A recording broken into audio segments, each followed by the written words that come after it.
Helo a chroeso i'r fideo hwn, lle byddwn yn cyflwyno ac yn rhoi rhagor o wybodaeth am Llwybr Mae Taith, sy'n ffocysu ar Symudedd Cyfranogwyr. Rwy'n deall bod llawer ohonych chi, neu efallai pob un ohonych chi, yn newydd i'w raglen taith, neu hyd yn oed symudedd rhyngwladol yn gyffredinol.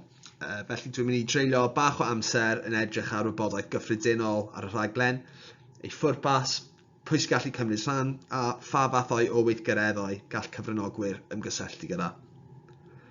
Hefyd, wna ceisio tynnu sylw at yr agweddau rhaglen gall fod yn ddefnyddiol fel cyflwyniad i taith.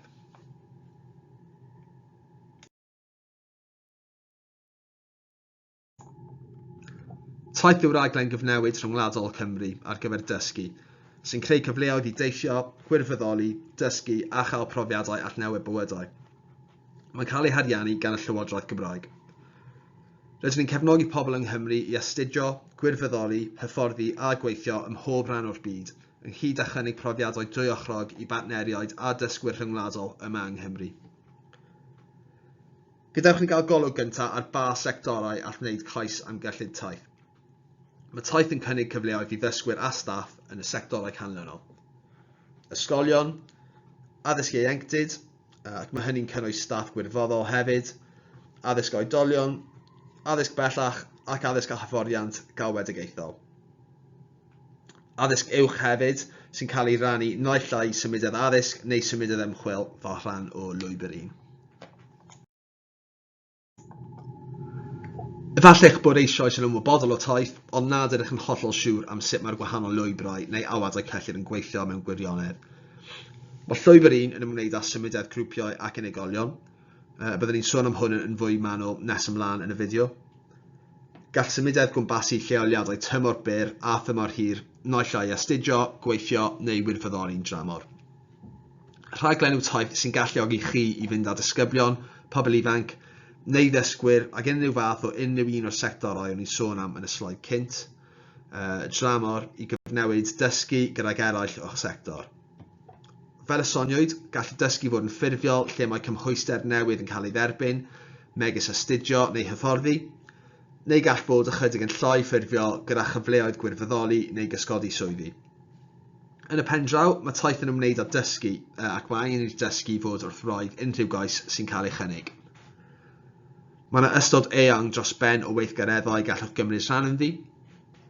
Mae'r rhaglen wedi chynllunio i fod yn hyblyg, i galluogi chi i ddylunio prosiectau i ffrinach anghenion penodol fel sefydliad neu gynsortiwm.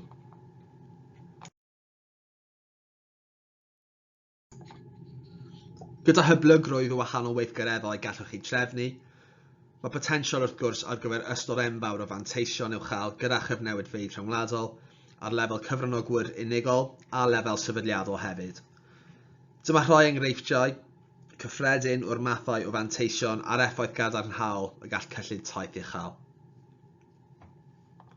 Ar gyfer unigolion, mae'n datblygiad personol a phroffesiynol, potensial i tyfu sgiliau a chyflogadwyedd, gallwch ehangu gorwelion diwylliannol, rhoi hwb i hyder, datblygu sgiliau iaith, a wedyn esiamplau ar gyfer sefydliadau neu esiamplau cyffredin, hyfforddiant a datblygiad gyrfa i staff wahanol, rhannu a darganfod arferion da wrth gwrs, mae'n siawns i wella darpariaeth, mae'n gallu cynnig gwell cyfleoedd i ddysgwyr ymgysylltu, ac hefyd mae'n gallu bod yn meithrin cysylltiadau rhyngwladol hefyd. Dyma'r gyllideb a ddranwyd ar gyfer pob sector ar gyfer Llwybr yn 2023. Fel welais o'r blaen, mae addysg uwch wedi rhannu yn ddwy ran, symudedd addysg a symudedd ymchwil.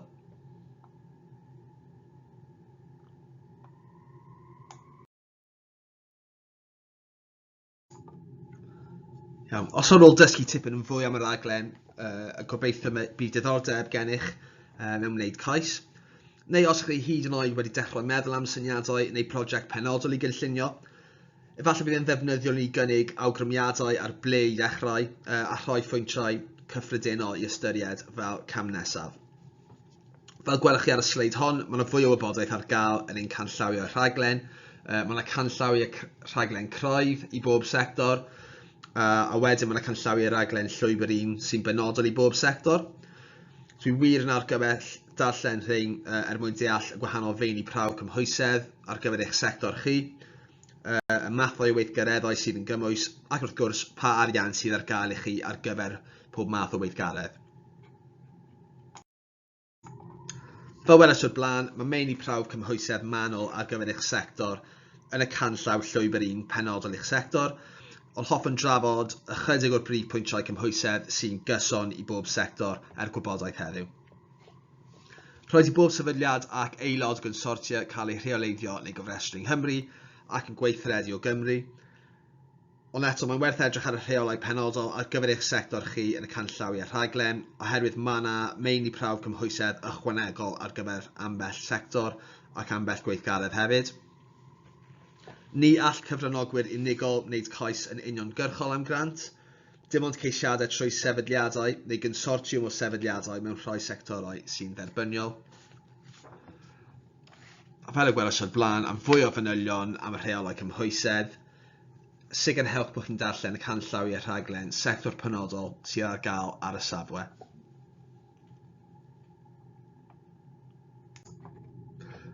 So nawr byddwn nhw'n edrych ar agwedd fwyaf cyffroes taith, sef gweithgareddau wrth gwrs. Fel y soniais yn gynharach, mae yna hyblygrwydd I chi greu prosiectau a thrinag anghenion penodol chi, ystod eang o wahanol lleoliadau, hyd a mathau o symudedd gallwch gymryd rhan ynddynt. Felly byddwn nhw'n edrych ar y rhain yn fwy manwl nawr. Yn gyntaf, byddwn nhw'n edrych ar weithgareddau ar gyfer dysgwyr. Mae taith yn cynnig arian ar gyfer symudedd ar sawl grŵp I gweithgareddau megis cyfnewid dysgu ac yn y blaen. Mae'n rhaid I oedolyn cyd-fynd â'r grŵp ac arweiniad dysgu trwy gydol y symudedd, a mae yna arian ychwanegol I oedolion arall I cyd-fynd â'r grŵp os oes angen. O bydd angen rhoi manylion am unrhyw cais ar gyfer oedolion ychwanegol fel rhan o'ch cais. Gallwch chi wneud symudedd ar gyfer unigolion I astudio, gweithio neu gwirfoddoli. Hefyd mae yna arian ar gael I gefnogi gyda symudeddau rhythwyr hefyd. Hynny yw cyfnewid addysgu heb unrhyw ymweliad taith ffisegol. Pan mae symudedd ffisegol ddim yn bosibl am un rheswm neu gilydd. Enghraifft, os mae dysgwr sy'n methu teithio oherwydd trafferthion symudedd, ond rydych chi dal eisiau cynnwys nhw fel rhan o'r symudedd gael eu cyfoedion, bydd hwn yn rheswm gymwys. Mae yna 4 gwahanol fath o weithgaredd ar gyfer aelodau staff yn gyffredinol. Lleoliadau hyfforddi a chysgodi. Mae yna cyllid ar gyfer staff profiadol, priodol I dreulio cyfnod o amser a leoliadau addysgu neu hyfforddi mewn sefydliad partner dramor. Bydd cysgodi swyddi yn cynnwys cyfleoedd symudedd I staff I gael symudedd cysgodi swyddi wrth gwrs, hwyluso arfer gorau, cyfnewid gwybodaeth, datblygu gyrfa a datblygiad proffesiynol parhaus. Cyrsio hyfforddi a datblygiad proffesiynol. Mae cyllid I gyfranogwyr cael mynediad ar gwrs strwythuredig neu fath tebyg o hyfforddiant gan weithwyr proffesiynol cymwys ac yn seiliedig ar raglen ddysgu sydd wedi diffinio o flaen llaw. Rhaid i'r hyfforddiant gynnwys cyfranogwyr o leiaf 2 wlad wahanol, a rhaid iddynt ganiatáu i'r cyfranogwyr rhyngweithio gyda dysgwyr eraill a gyda'r hyfforddwyr. Hynny yw, rhaid i'r hyfforddiant bod yn rhyngweithiol, ni fydd mynychu cynhadledd yn gymwys, enghraifft. Prosiectau datblygu systemau. Mae prosiectau datblygu system yn cynnwys gweithgareddau sy'n canolbwyntio ar ansawdd, arloesi a dod â gwersi addysgwyd ac offer yn ôl I sefydliadau sy'n rhan o'r prosiectau. Gallai'r gweithgaredd gynnwys gweithio gyda chyfranogwyr o sefydliadau partner dramor I ddatblygu dulliau newydd o addysgu neu gydweithio a phartneriaid I ddod ag enghreifftiau o arfer gorau o wahanol wledydd at ei gilydd. Hefyd mae yna ymweliadau paratoadol ar gael. Ymweliadau paratoadol yw teithio I ymweld â phartneriaid newydd neu bartneriaid presennol sydd wedi cynllunio yn barod. Rhaid I bob ymweliad paratoadol gael rhesymu clir a rhaid iddo wasanaethu I wella cynhwysorwydd, cwmpas ac ansawdd y prif gweithgareddau symudedd. Enghraifft, Gellir trefnu ymweliadau paratoadol I baratoi symudedd ar gyfer cyfranogwyr gyda'i anghenion cymorth ychwanegol, I ddechrau gweithio gyda sefydliad partner newydd, neu I baratoi gweithgareddau symudedd unigol hir dymor.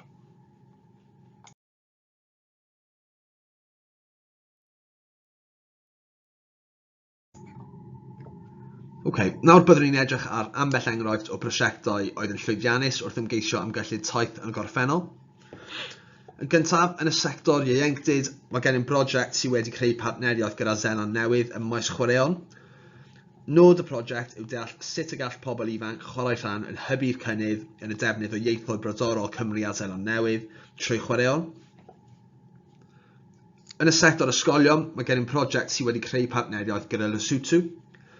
Nod cyffredinol prosiect yw cefnogi arloesedd mewn dysgu byd eang trwy nodau datblygu cynhaliadau ac addysg cymheiriad, gan arwain at effaith gadarnhaol ar gymunedau ysgol yng Nghymru a Lesotho. Mae'r prosiect yn cynnwys cyfnewidfeydd staff a myfyrwyr yn ogystal â lleoliadau athrawon. Mae prosiect addysg oedolion hwn yn gyfnewidfa gyda Patagonia, a fydd yn cynnwys tua 2 fis o gyfnewid rhwng darparwyr addysg blynyddoedd cynnar yng Nghymru a Patagonia. Fe fydd y prosiect yn cryfhau'r perthynas sydd eisoes yn bodoli rhwng Cymru a Patagonia. Bydd ymweliadau I ddarparwyr cyfrwng Cymraeg a Sbaeneg I dynnu sylw at bolisïau a chyfundrefnau o ran addysgu, gofal plant a pholisi iaith. Bydd y cyfnewidiadau yn rhoi cyfleoedd I rannu arferion da, arbenigeddau, heriau a phrofiadau amrywiol. Yn y sector addysg bellach, mae prosiect lle ffurfiwyd partneriaeth yn Ffrainc. Prif amcanion y prosiectau yw cynyddu sgiliau cyflogadwyedd, deallusrwydd emosiynol a dealltwriaeth ddiwylliannol, a fydd yn cyfrannu'n uniongyrchol at leihau diweithdra a chynyddu hunanhyder a lles ymhlith pobl ifanc. Nawr gawn ni edrych ar y wahanol categorïau o arian sydd ar gael trwy taith. Dechrau fel cymorth sefydliadol, dyma gyfraniad at unrhyw gostau mewn perthynas â gweithgareddau sy'n helpu dysgwyr a staff I ymgymryd â lleoliad, symudedd ffisegol neu rhythwyr, a mae hwn ar gyfer symudedd mewnol ac allanol. Mae'n seiliedig ar nifer y cyfranogwyr allanol a mewnol fesul prosiect. Mae'r cyfraddau'n dechrau ar £500 y cyfranogwr ar gyfer y 10 cyfranogwr gyntaf ac yn gostwng wrth I nifer y cyfranogwyr gynyddu. Cynhaliaeth. Cyfradd ddyddiol yw grant gynhaliaeth I dalu costau byw, gallwn cynnwys llety, bwyd a thrafnidiaeth leol. Mae hwn yn seiliedig hefyd ar y lleoliad. Mae yna gyfraddau gwahanol yn dibynnu ar pa grŵp gwledydd mae'r lleoliad yn perthyn I. Wrth gwrs mae'r grwpiau gwledydd ar gael yn canllawio rhaglen croef.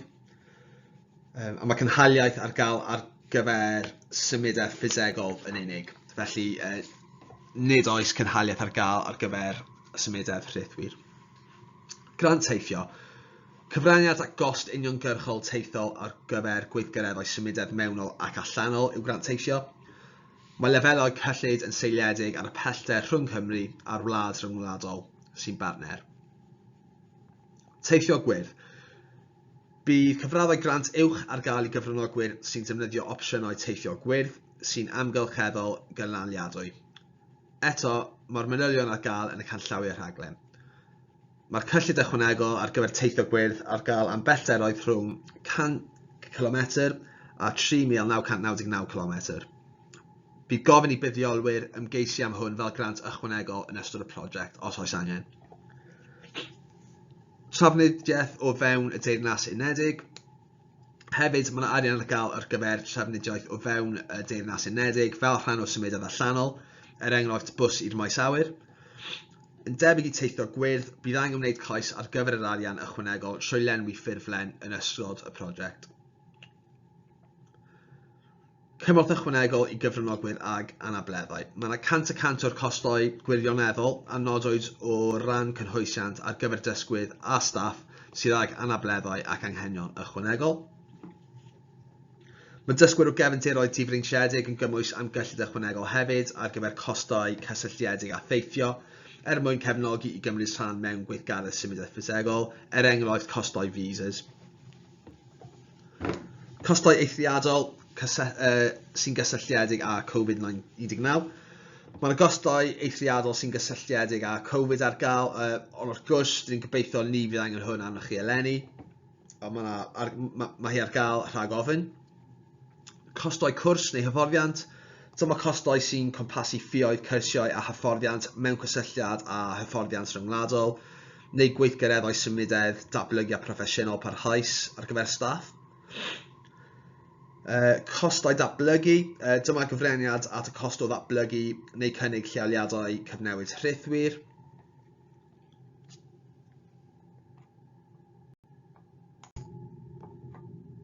Iawn, symudedd mewnol. Mae symudedd mewnol yn cael ei hannog fel rhan o taith, ond nid yw'n ofynnol i'ch brosiect chi. Mae'n mynd dros y prif bwyntiau ar gyfer symudedd mewnol nawr. Felly, faint sydd ar gael, hyd at 30% ychwanegol o gyllideb prosiect wedi ddynanu ar gyfer symudedd allanol. Felly, os rwy'n gofyn am 1,000 o bunnoedd ar gyfer symudedd allanol, rwy'n gallu gofyn am 30% ychwanegol ar gyfer symudedd mewnol. Gweithgareddau cymwys. Mae'r holl weithgareddau a ddiffinir fel gweithgareddau cymwys ar gyfer symudedd allanol hefyd yn gymwys at ddibenion symudedd mewnol. Costau etholiadau cymwys, mae yna grant o arian ar gyfer teithio a chynhaliaeth i'r symudedd i Gymru, a mae hwn yn seiliedig ar cynhaliaeth grŵp 1. Mae'r grant teithio ar yr un lefel â cyfraddau ar gyfer symudedd allanol cyfatebol, felly mae'n eitha syml yn y modd hynny. Mae'n werth nodi hefyd mae'r sefydliad Cymraeg sy'n ymgeisio a fydd yn derbyn yr arian ar gyfer y symudedd mewnol, a bydd angen iddyn nhw dosbarthu'r arian i sefydliad partner rhyngwladol.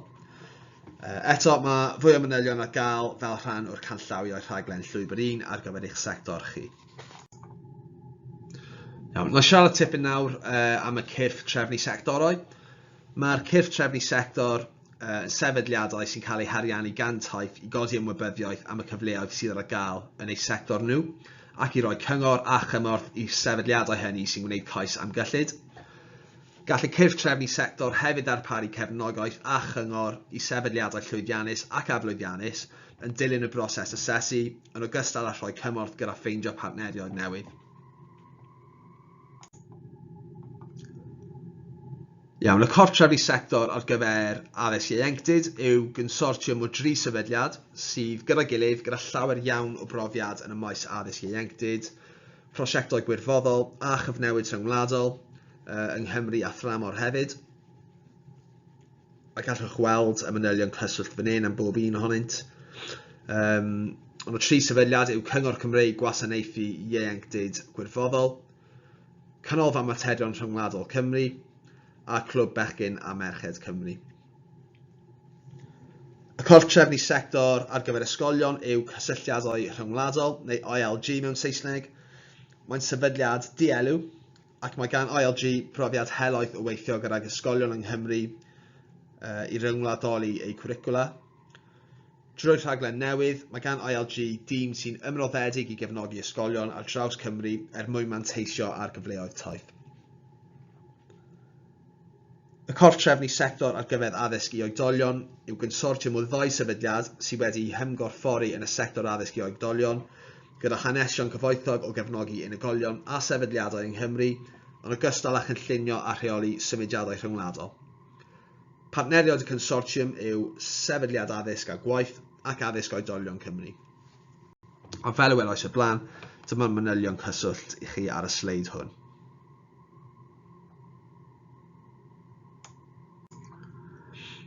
Iawn, nawr ydyn ni'n nesau at ddiwedd y fideo. Mae'n amser i edrych ar y camau nesaf os oes gennych ddiddordeb mewn wneud cais.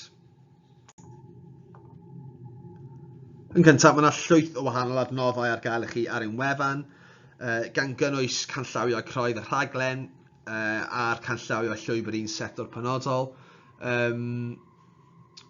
Dwi wir yn awgrymu bod chi'n dechrau efo'r dogfennu hwn jyst i cael syniad o fathau o weithgareddau gallwch chi cymryd rhan ynddo fel rhan o'ch sector chi. Ond hefyd, mae yna wahanol adnoddau a dogfennu ar y wefan hefyd. Mae yna canllawiau penodol ar cwestiynau ansoddol a meini prawf asesu, canllawiau'r ffurflen gais, canllaw fideo, offeryn cyfrifo cyllideb, a mae yna llwyth o wahanol adnoddau fan hyn, a dyma manylion cyswllt ni ar ddiwedd y sleid hefyd. Iawn te, dyma amserlen i chi o rhoi o prif dyddiadau i nodi ar gyfer llwybr 1. Agoriad llwybr 1 ar y 9 ar 10 o Ionawr. Mae yna gweminarau byw ar gyfer llwybr 1 o'r dyddiadau hwns, felly pedwerydd ar 20 o Ionawr i'r 9 o Fawrth. Mae yna amryw o wahanol ddigwyddiadau, felly am fwy o manylion am y digwyddiadau hynny, ewch at ein wefan. Dyddiad cai yw'r 11 ar 15 o Fawrth. A wedyn, o fewn 24 awr, unwaith i chi ddanfon eich ffurflen cais, bydd angen danfon o'r offeryn cyfrifo cyllideb a'r rhestr wylio cymhwysedd hefyd. Mae hefyd bydd hysbysiad o ganlyniad y cais yn cael ei anfon at bob ymgeisydd, a wedyn ar y 1af o Fedi gall prosiectau cychwyn.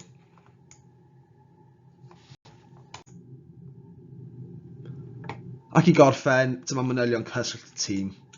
Jyst i ailadrodd, y 6 ar 10 o Fawrth yw'r dyddiad cai. Felly prif cyswllt yw ymholiadau@taith.cymru. Ar gyfer ysgolion ac addysg ieuenctid, Eli Bevan yw rheolwr y rhaglen.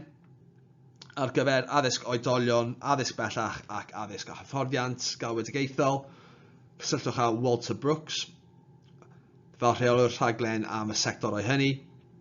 Wedyn, y tîm swyddogion prosiect, mae Claire Richardson, Rebecca Payne a Sean James, a ni sy'n delio efo'r sectorau gwahanol fan hyn. Felly, fel gallwch weld ar y sgrin, dyma'r manylion cyswllt i bob un o'r unigolion hynny a'r sectorau maen nhw'n gweithio i.